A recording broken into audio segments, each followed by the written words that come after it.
네, 안녕하세요. 오늘 검찰 독재 정치 탄압 대책위원회에서 기자회견을 하기 위해서 네 분의 의원님이 함께 했습니다. 저는 오늘 사회를 맡은 김남국 의원입니다. 그리고 이동주 의원님 오셨습니다.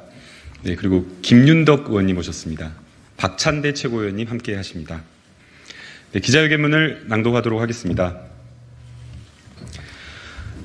한동훈의 법무부, 윤석열 사법 리스크 덮기 위해 패소할 결심을 한 겁니까?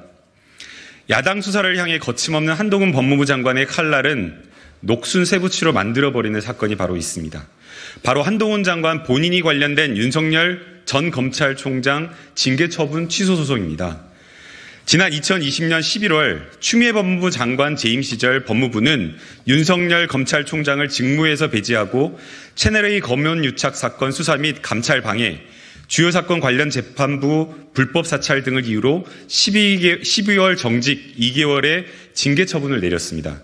이에 대해 윤석열 총장은 징계가 부당하다는 소상을 진행했고 그 결과 2021년 10월 징계 처분 취소 소송 1심에서 윤석열 검찰총장이 패소했습니다. 당시 1심 재판부는 윤석열 전 총장이 판사에 대한 불법 사찰과 검언유착 사건에 대한 감찰 방해 및 수사 방해 행위를 벌였음을 인정하면서 직무의 범위를 벗어나는 부당한 지시를 한 것이며 공정한 직무 수행을 해야 하는 중대한 비위행위였다라고 밝혔습니다. 즉 검찰총장의 권한을 남용한 중대한 비위였음을 인정한 것입니다. 하지만 1심 패소 후 2심이 진행되던 와중에 윤석열 전 총장은 대통령으로 당선됐고 소송 대상인 법무부의 수장으로 윤석열 대통령의 측근으로 꼽히는 한동훈 장관을 임명합니다. 이에 따라 원고 윤석열 대통령과 피고 한동훈 법무부 장관, 즉 원고 현직 대통령과 그 대통령이 임명한 법무부 장관이 이끄는 피고 간의 재판이 진행됩니다. 문제는 한동훈 법무부가 피고의 지위를 망각한 채 침대 축구식 대응을 하고 있다는 것입니다. 최선을 다해 패배하고 싶은 마음이 느껴질 정도입니다. 법원의 성명 준비 명령에도 소송 절차 진행 의견서만 제출한 것이 대표적 사례입니다.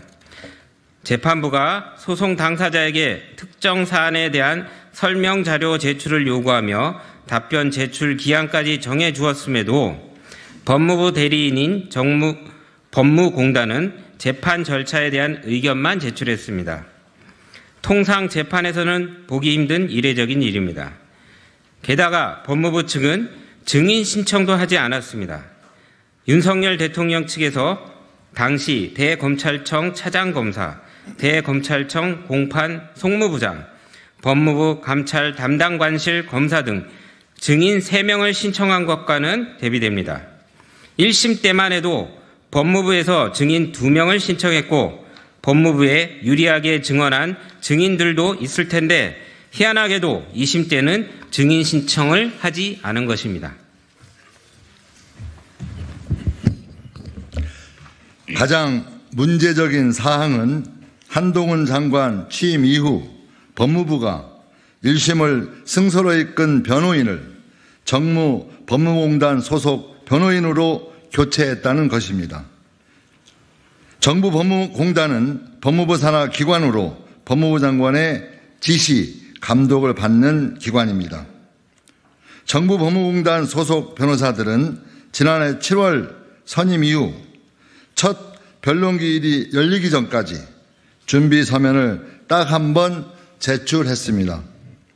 윤석열 대통령 측 변호인단이 준비 서면을 5차례 제출하고 수차례 서증, 사실조회 신청서, 문서 송부, 총탁 신청서, 문서 제출 명령 신청서 등을 제출한 모습과 비교하면 재판에 매우 소극적인 태도라고 볼 수밖에 없습니다. 고양이에게 생선을 맡긴 원고 윤석열, 피고 한동훈, 재판을 끝내는 가장 간단한 방법은 윤석열 대통령이 소송을 취하하는 것입니다. 공정성 시비를 불러일으킬 수 있음을 감수하고 재판을 이어가는 이유는 짐작이 가능합니다. 당시 징계가 정당했음이 인정되는 순간 윤석열 대통령이 수사 방해와 감찰 방해, 불법 사찰 등 중대한 직권남용 범죄를 저질렀다는 것을 인정하는 꼴이기 때문입니다.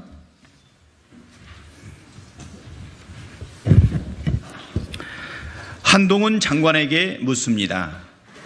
법무부가 패소할 결심이라도 한 것처럼 이렇게 소극적으로 대응하는 이유가 무엇입니까?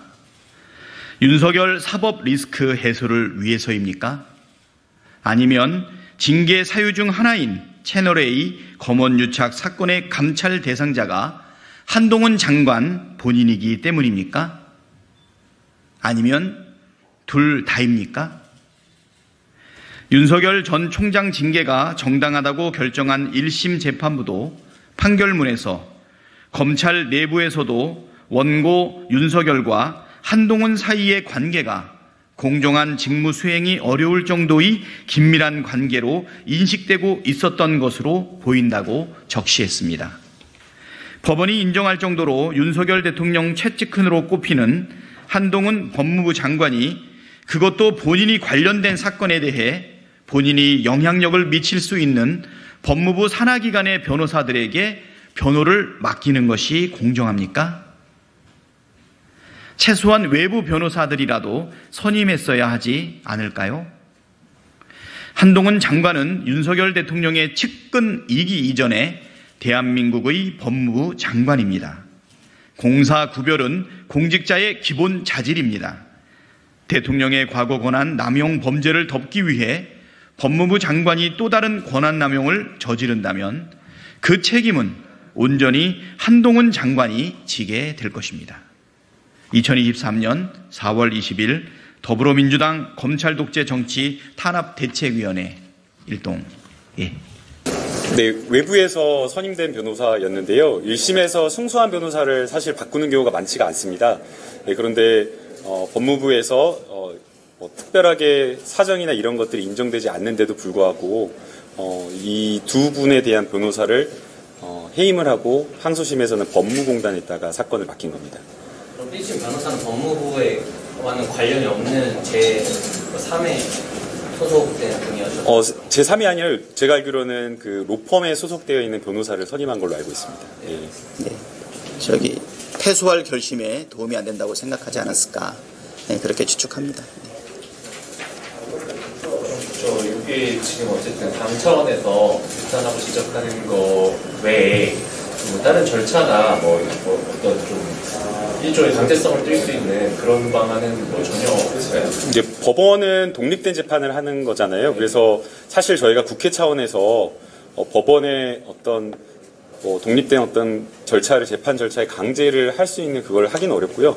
또 특히나 당사자라고 한다면 원고나 피고 당사자라고 한다면 절차 속에서 뭔가를 요청하거나 이렇게 신청할 수가 있을 텐데 저희가 당사자도 아니다 보니까 국회 차원에서 강제하기는 좀 어려운 사정이 있습니다. 네. 예를 들면 법사위에서 질의를 하거나 중앙공단은 몇 차례 제가 지난 국감을 비롯해서 몇 차례 이제 지난해 현안 질의로 좀 질의를 했었고요.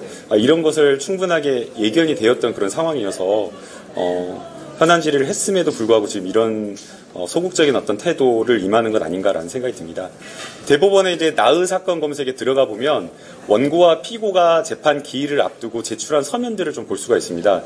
실제 법정에 나가서 구두 변론하는 것은 일부이고 대부분의 내용을 다투는 방법은 서면을 통해서 다투게 됩니다. 그러나 1심에서 승소를 한 이 법무부, 정부 측의 법무공단의 변호사는 실제 여기에 대해서 서면 제출이라든가 입증과 관련된 노력을 굉장히 소홀히 하고 있는 그 상황이어서 지금 은연중에 뭔가 압박을 받아서 이 사건을 좀 지려고 하는 것 아니냐, 그래서 패소할 결심을 하려고 하는 것 아니냐라는 의심을 갖게 됩니다. 예.